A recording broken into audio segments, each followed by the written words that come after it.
In this video, I'm going to show you how easy it is to make these gorgeous beaded snowflakes. So let's get started.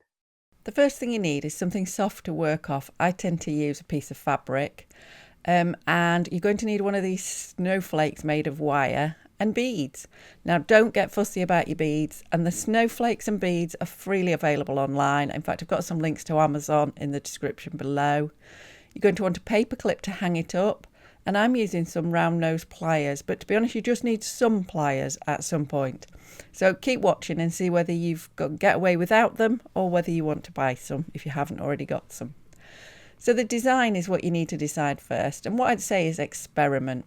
So I've decided to use some tiny seed beads to separate my larger beads, and I'm starting with a few seed beads, then a nice small bead, and work my way out to a larger one at the edge. You could go the opposite way.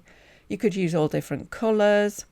You could just do it random. You could do whatever you like, really. In fact, you could do every spoke different. I'm going to do all mine the same, as you can see from my red one. The seed beads are really small, and you'll notice my technique.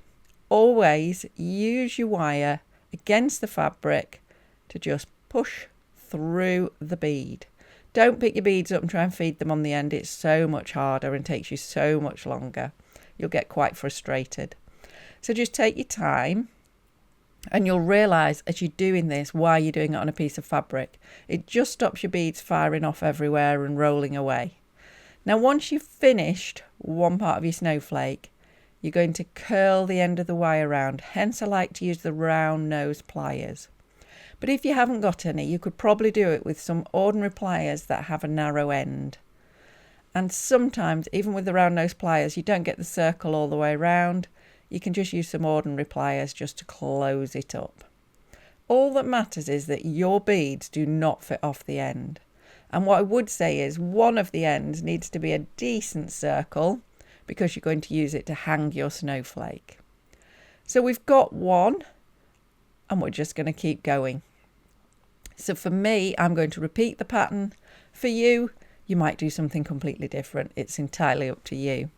If you're enjoying these beaded snowflakes, please give me a thumbs up below, because what you'll find is these are gorgeous, and if lots of people make them, they're all going to get to enjoy them on their tree.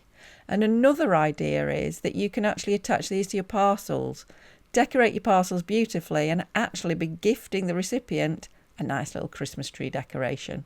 It's a great use for them.